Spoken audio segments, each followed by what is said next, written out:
Well, it's always an exciting time of the day when we hit the 49ers 2-minute drill. And this is big on strategy.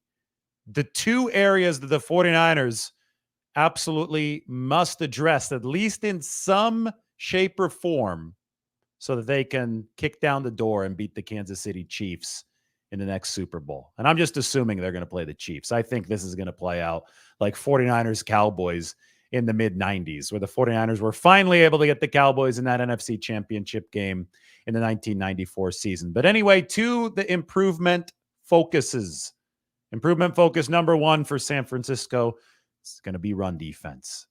I think people tend to forget that this defense slipped from number 1 to number 10 last season. It wasn't an elite defense anymore. And the biggest reason behind that tumble was the run defense, falling from near the top of the league, number 2, all the way down to number 26. Now, a lot of people, including the 49ers, blame the coaching, blame the schematics of defensive coordinator Steve Wilks, whom they fired.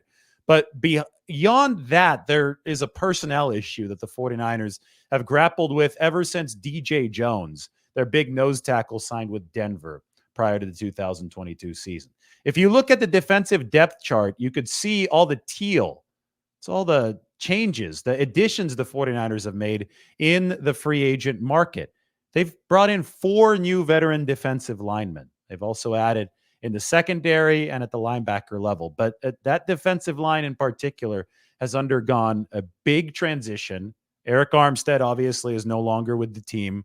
He actually turned in a fairly poor year on run defense last year, even though he was very good on the pass rush. You can tell that the 49ers are trying to rehaul things so that they do better against the run, because the ticket to more pass rushing opportunities is better run defense. That tumble to number 26 in run defense EPA per play led directly to the 49ers not being on their toes when they wanted to be, to pin their ears back and rush the passer.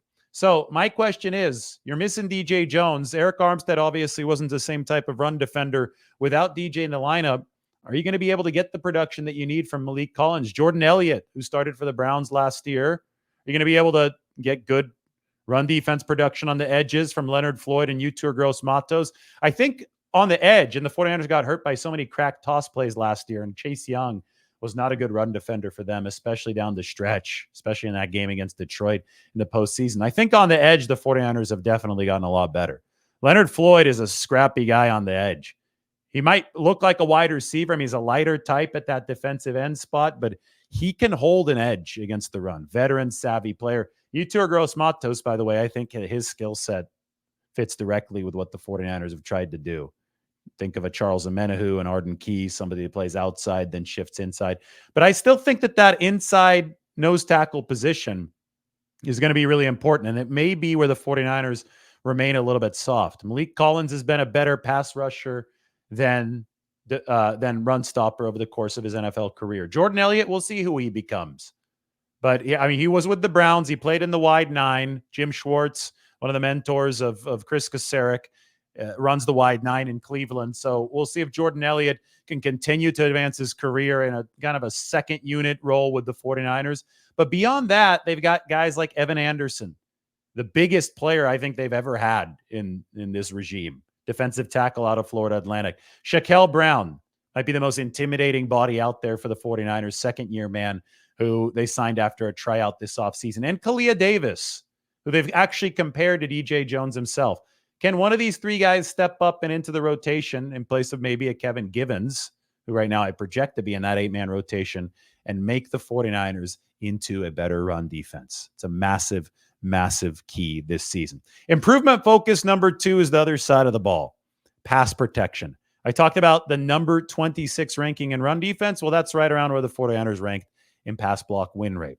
The 49ers pass protection under Kyle Shanahan has been suspect for a while, but they've had blips of improvement. In fact, they were number 10 in pass block win rate in 2021. And that led to a good year offensively for Jimmy Garoppolo. Unfortunately, they also saw injuries that season, most notably to the right tackle, Mike McGlinchey.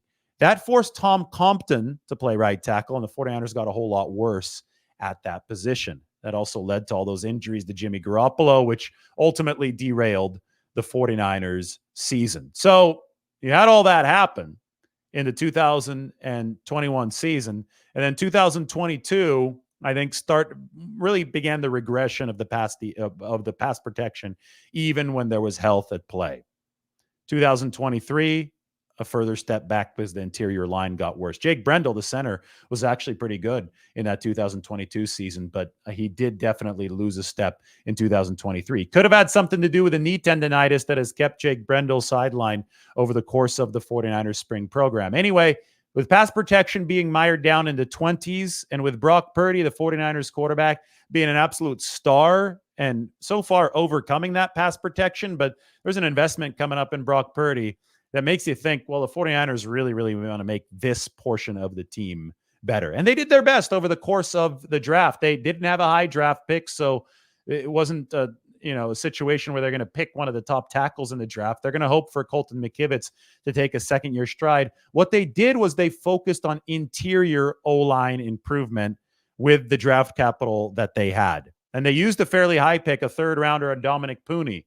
It's one of the best pass protectors at guard in this draft. He didn't give up a single sack over 2 seasons at Kansas. And one thing you have to like about Dominic Pooney is that he made a jump from D2 Central Missouri to D1 Kansas, and it didn't skip a beat. Can he make that jump from D2 from D1 college football to the NFL and remain just as efficient? Because right guard was a weakness for San Francisco last year. There's no doubt about it with John Feliciano, and Spencer Burford was there first. Feliciano filled in. That made the position better, but Feliciano's duties or services might be needed at that center position with Jake Brendel dealing with that knee tendonitis. The 49ers stacked up on centers over the course of the acquisition period. Rookie center Drake Nugent, rookie center Bryson Mays. Jarrett Kingston played both guard and tackle. That's the 6th round pick for the 49ers, played guard and tackle in college at Washington State and USC. He's probably going to be better suited as a guard for the 49ers, but he also probably will have some center adaptability. All of that, though, that's probably going to be something that helps the 49ers more into the future. Dominic Pooney looks like the more ready-made offensive lineman, and I think that he can help in the now, either through a depth role or at one of the guard positions, or both. A lot, though, is going to be dependent on center being the fulcrum of that offensive line. And another name to watch is Ben Barch. He's a veteran. He actually took some first-team reps at center without Brendel, when Brendel was unavailable and when Feliciano was also unavailable over the course of the spring. And those reps were very, very important for the 49ers because he might be in the mix to give them some valuable snaps in the middle. That's the 49ers 2-minute drill. I think it lasted, again, a little bit longer, but I like to give you guys that extra content. The 2 facets of the game that the 49ers can certainly improve and must improve if they want to kick down the doors of the Lombardi Trophy this next season.